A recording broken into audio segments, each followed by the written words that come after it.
If you're a business owner or entrepreneur and you're looking to sell your business and you hear the term trailing 12 months, what is it and why does it matter? This is a fantastic question.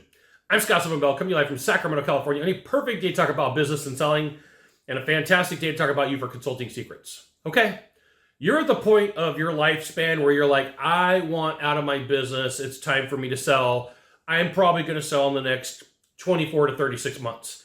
Now is the time for you to start taking action and make sure that you're squeezing every bit of profitability out of your company that you can, collecting your accounts receivable, making sure that everything is paid off, because when you go to sell your company, it's got to be debt-free. When you go to sell your company, what you want to make sure of is that everything is free and clear. That's usually a condition in the LOI contract is, hey, this thing needs to be done, which is no debt, no money owed. And so you hear the term trailing 12 months because not everybody sells their business on January 1st of the next year.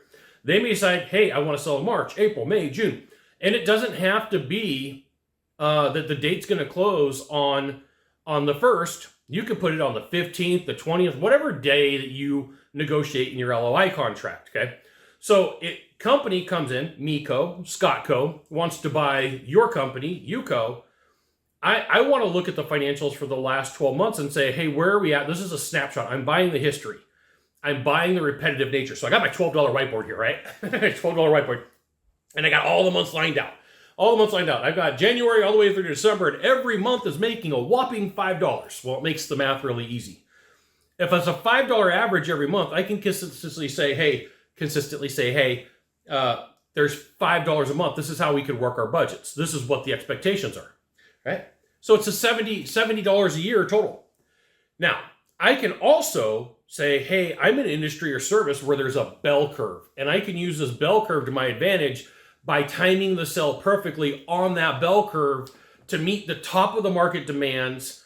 So you really do have to put some thought into like, okay, if I'm going to go out and I'm going to get an LOI contract, what part of the year is the best part of the year for me to sell? So you're not going to reach out. If the best part of the year for you to sell is in March, you're not going to reach out in March. You're going to start this conversation all the way back in like October, because it takes, anywhere from 3 to 6 months for some companies, from some industries and some services. And then you're going to, have the dating period. Do I like this guy? And then it's going to go letter of contract, letter of intent contract. And then you're going to say, hey, is this the right thing to do? So for you, if you're looking to sell your business in the next 0 to 36 months and you want some help on the exit, and you're doing at least $2 million in revenue with a 10% profit margin, you should reach out to the deal hotline, 888-DEAL-919, and a member of my team will get back to you. No deal is too big.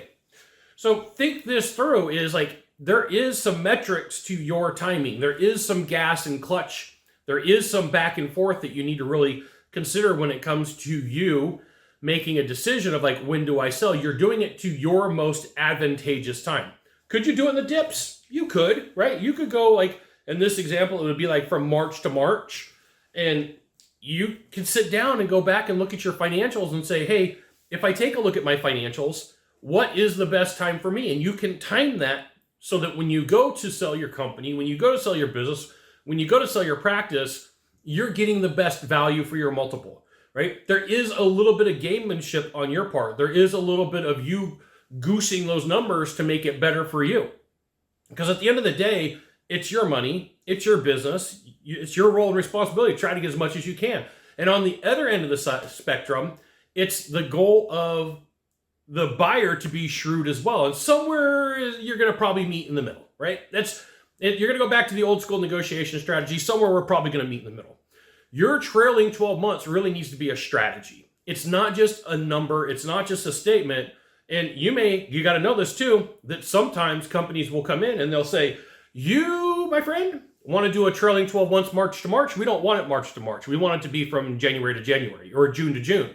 And what they're doing is they're timing that trailing 12 months for themselves as well. And so once again, this may be a negotiation strategy that you put into your LOI contract stipulating, I want my trailing 12 months to be from, my example earlier, March to March. And they may come back and go, we want it to be from June to June. You may come back and go April to April. And they may go April 15th to April 15th. Be aware, sometimes these goalposts may shift depending upon the negotiation. It's not always done. It's like, you may say, hey, Scott, I haven't ever seen somebody do this in an LOI. I'm like, well, you know what? It's a negotiation. An LOI contract is a negotiation. That's what you have to remember. And if you can get this in and it's going to give you the better multiple and the better number, you should probably ask for it. There's nothing wrong with getting everything you can out of a business. Just realize an LOI contract is going to be a negotiation. You got 1 of 3 things to do from here. Just 1 of 3. Find the subscribe button, click on it. Every time I send out a video, you'll get an update. 2, hit follow. 3, you know what you got to do. Share this video with a friend. We'll see you soon. Thanks for watching.